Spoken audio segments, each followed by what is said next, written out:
So for Yana, here is the before of this helmet. So I'm just going to quickly show you the stuff I'm using to polish this up.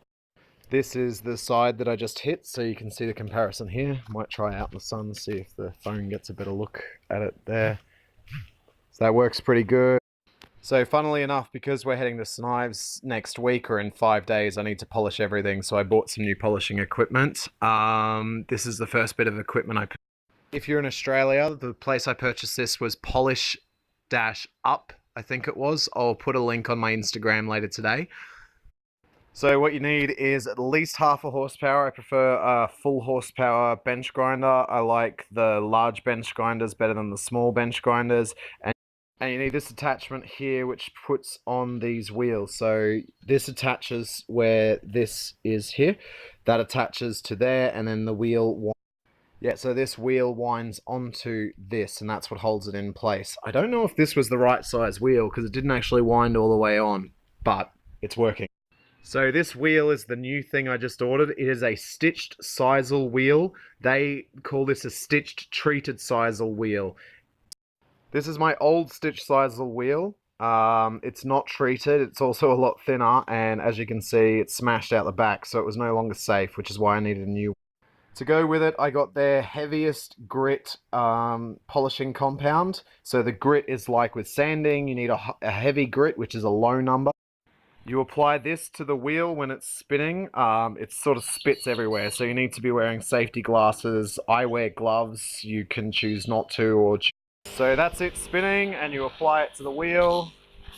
And then you let it sit for a little bit, and that dries. Now the big difference with this stitch sisal wheel is it is rock hard. So there's like no flex. Whereas this stitch sisal wheel, lots of flex in it. Now as I said, there's a video going up on YouTube about this, but basically you hit it like this.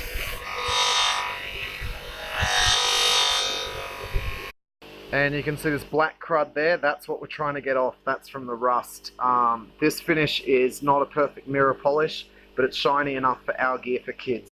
Now I'll just give it a quick 1 minute scrub on that one area so you can see how quickly this gets fixed. But that polish for half of the helmet took about 15 minutes. So that's about 1:30 work. So as you can see, it went from really rusty, like this, to this. So you basically just keep working it from different angles. So I went this way first, then I went this way next, until I get it as shiny. Yeah, till I get it as shiny as I feel I need it. So this is how shiny it's going to end up. That black spots is pitting from the rust, so that's hard to get rid of. To get rid of that, you actually need to sand it back and go down to like, I don't know, 120 grit, maybe lower. And when you go down that low, then you got to work your way back up to get a good polish on it. So if you want to sand, you can. If you haven't got this equipment, you can do most of this by hand with sandpaper. The equipment can be a little bit expensive. I always look for online sales, either auctions or places like Gumtree, which is an Australian class.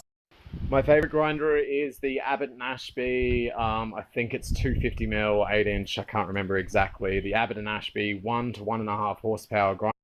But they're like $600 brand new. So I found the one that I'm using there. All the bits have been removed from it, but I found that one for 150 and I got it for 110. I got it for 110 because it was missing a lot of the guards, which is fine for me because I don't use the guards. But they felt they should reduce the price because it was missing here. The polishing compound and the wheel cost about $60 all up, which is quite expensive, but it should last a long time. And I've got 15 swords. Yeah, 15 swords, 10 helmets, and a whole heap of different bits of armor to polish. And I got to get it done as quickly as possible, so I didn't have time. So I didn't have time to go through all the different steps that I would normally take to polish things out, and this was recommended to me as a one-step fix, and it will work quite well. So yeah, it was serendipitous, Yana, that you messaged me today or yesterday, whenever you did, and asked me that question because I'm in the middle of polish everything. Thanks. Have a good time. If you have any more questions, feel free to ask me. Probably on Instagram is the best, or Facebook, because Snapchat doesn't send notifications to my phone. God damn it, what was the point of giving you a shower? Stupid dog. Covered in dust.